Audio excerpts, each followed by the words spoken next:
Hi again everybody, and welcome to another Music Monday. It's a bit nippy in here, so I'm kind of bundled up.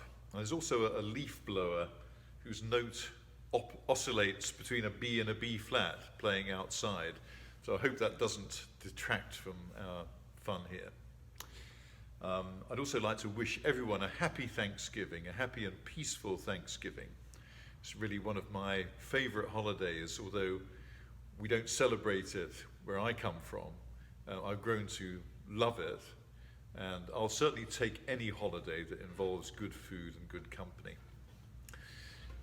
So today's episode, I wanted to talk about a form of music which I often associate with Thanksgiving and Christmas, this time of the year, and that is the chorale prelude.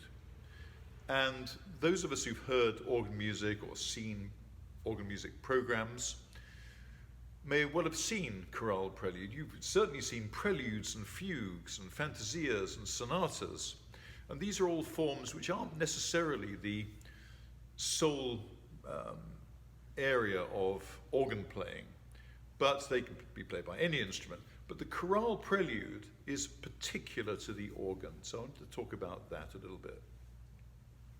So what is a chorale prelude? Well, some people pronounce it choral prelude, but a choral prelude is a piece sung by a choir before a service. A chorale prelude is something different. And a German chorale is basically a hymn. And Martin Luther wrote many chorales. It's particularly a German form. And organists of his time would introduce the hymn to the congregation by either a written down piece of music or something improvised. And it became really quite an art form, the epitome of which, of course, was Johann Sebastian Bach, who wrote many hundreds, actually, of chorale preludes and probably improvised thousands of them. His congregations got annoyed with him, Bach, because sometimes they couldn't actually decipher what the tune was because his arrangement was so ornate. Which is interesting because it means that there's a whole family of different types of chorale prelude. There are very simple ones where the tune is very evident. And there are others where the tune is kind of wrapped up in ornamentation. And I talked a little bit about ornamentation last week with the voluntary for double organ. So I've got a couple of examples of this. It wasn't just a Baroque form, in fact. 19th and even 20th century composers have written chorale preludes, although probably not used practically. They're really art pieces. Brahms, for example, wrote 11 chorale preludes, and Max Reger also wrote a number. Here's an example of a more modern chorale prelude by Siegfried Karg Ehlert. I believe he was Danish. And this is on Now Thank We All Our God, which I would imagine will be heard in many, many places this week. And the opening goes like this.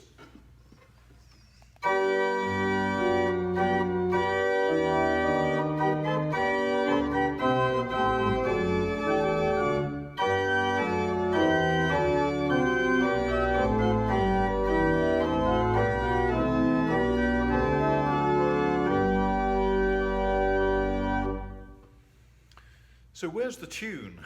That's the question. I think the tune is slightly buried in there, isn't it? There's a little portion of it at the beginning, then there's a kind of a middle bit, and then there's another bit of tune at the end. Something like this, I think.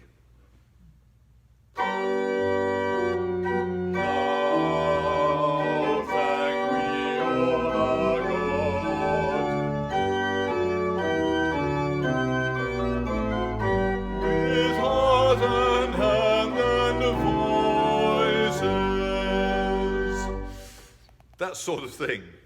So that's rather interesting. So the way it works is that there's a portion of the tune, a kind of a bridge and then another little portion.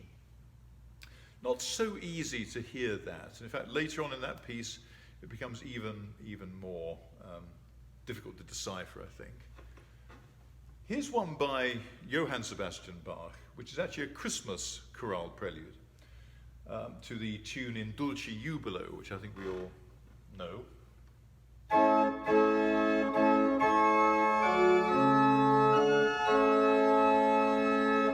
And Bach employs exactly the same technique.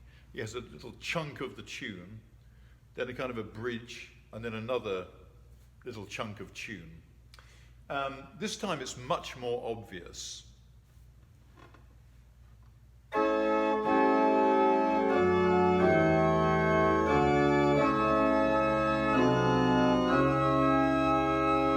Bridge, tune.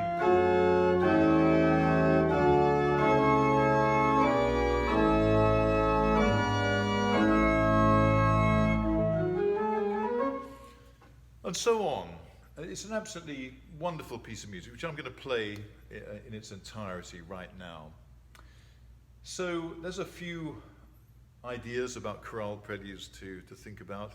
But once again, I do wish you a very, very happy Thanksgiving, and I hope you enjoy this, and look forward to seeing you again soon.